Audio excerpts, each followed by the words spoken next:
मैं ये मानता हूं कि जब कोई व्यक्ति बैंक में खाता खोलता है तो अर्थव्यवस्था की जो मुख्य धारा है उस धारा से जुड़ने का उसका एक पहला कदम बन जाता है। आज जो 1.5 करोड़ परिवार या व्यक्ति जो भी जुड़े हैं वे अर्थव्यवस्था की मुख्य धारा में अपना पहला कदम रख रहे हैं। ये अपने आप में देश की आर्थिक व्यवस्था को गति देने के लिए एक महत्वपूर्ण सफलता है।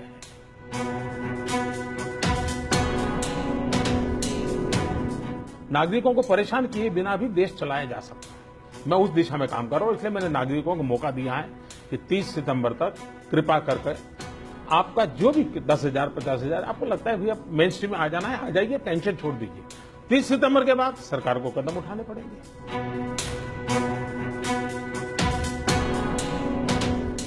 इसको एक अवसर के रूप में पलटना चाहिए। जितना आगे बढ़ सकते हैं बढ़ना चाहिए। मैं सच कहता हूं और मैं आपके माध्यम से देश के लोगों को भी कहना चाहता हूं, हम क्यों ये बोझ पाल करके बैठे हैं जी? ये इनकम टैक्स अफसरों का डर काहे का? ये सरकार का डर क्यों? ये स्थिति बदलने का सबसे बड़ा उपाय है 30 सितंबर के पहले जो भी है डिक्लेयर कर दो। क्योंकि मैं नहीं चाहता हूं कि 30 सितंबर के बाद किसी की भी नींद खराब हो। मैं नहीं चाहता हूं। मैं 125 करोड़ देशवासी सुख चैन की नींद सोए, ये चाहता हूं जी।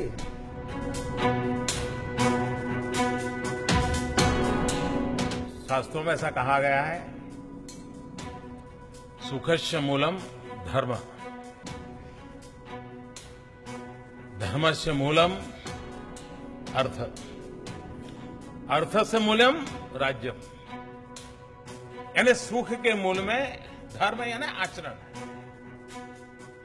लेकिन धर्म के मूल में आर्थिक इकोनॉमिकल स्टेबिलिटी है और इकोनॉमिकल स्टेबिलिटी के मूल में राज्य का दायित्व है।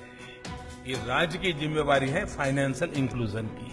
ये चाणक्य से भी पहले हमारे पूर्वजों ने कहा हुआ है और इसलिए राज्य अपना दायित्व निभाने का प्रयास कर रहा है कि जिसमें सामान्य व्यक्ति भी, अब आर्थिक स्थिति सामान्य होगी तो उसके जीवन के अंदर सुख और संतोष की स्थिति तक वो पहुंच पाएगा और इसीलिए हम लोगों का प्रयास है।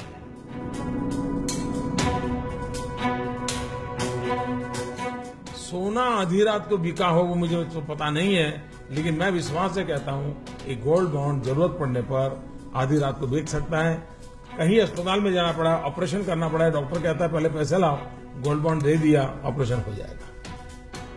ये इतनी संभावना है जो सोने में नहीं है, यानी एक प्लस पॉइंट है इसमें। हम इन चीजों को बड़ा आर्टिकुलेट करके लोगों के तक कैसे पहुंचाएं।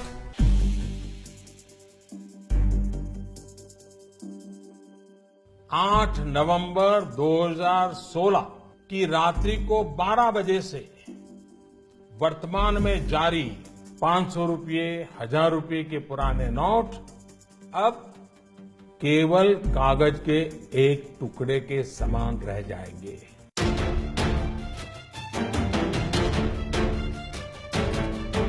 हमारे यह कदम देश में भ्रष्टाचार, काला धन एवं जाली नोट के खिलाफ हम जो लड़ाई लड़ रहे हैं, सामान्य नागरिक जो लड़ाई लड़ रहा है, उसको इससे ताकत मिलने वाली है।